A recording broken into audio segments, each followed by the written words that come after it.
Childers. Let me tell you about Sam Childers. Sam Childers grew up in Pennsylvania. Sam was always getting into trouble with drugs and alcohol.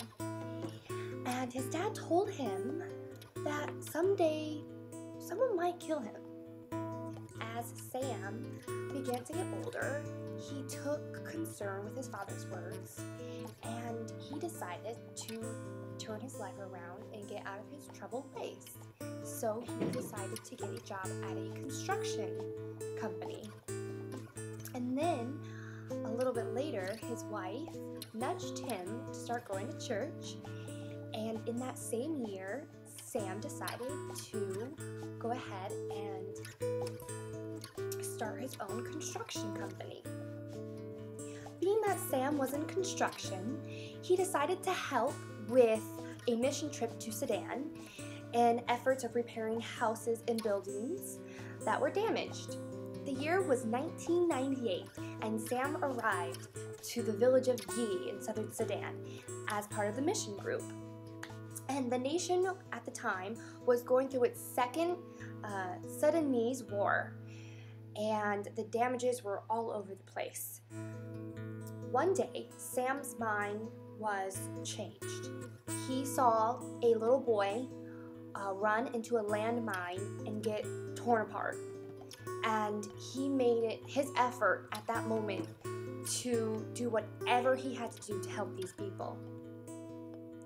Sam then decided to create a mobile clinic.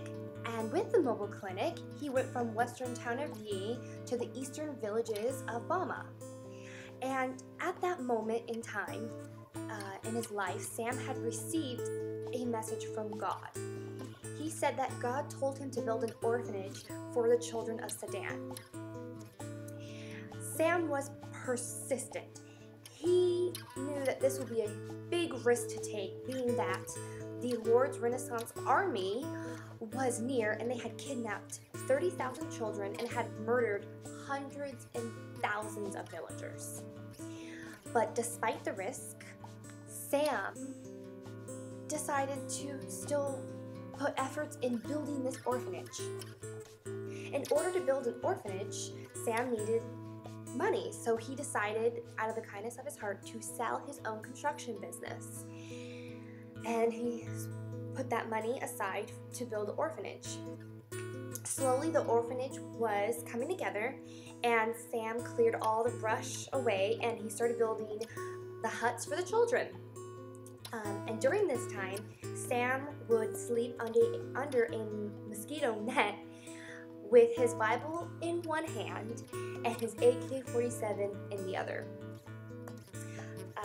There was soon a little struggle for money that Sam has noticed, and he had a choice. He could either pay for his mortgage on his house, or he could use the money to continue to build the orphanage in Sudan.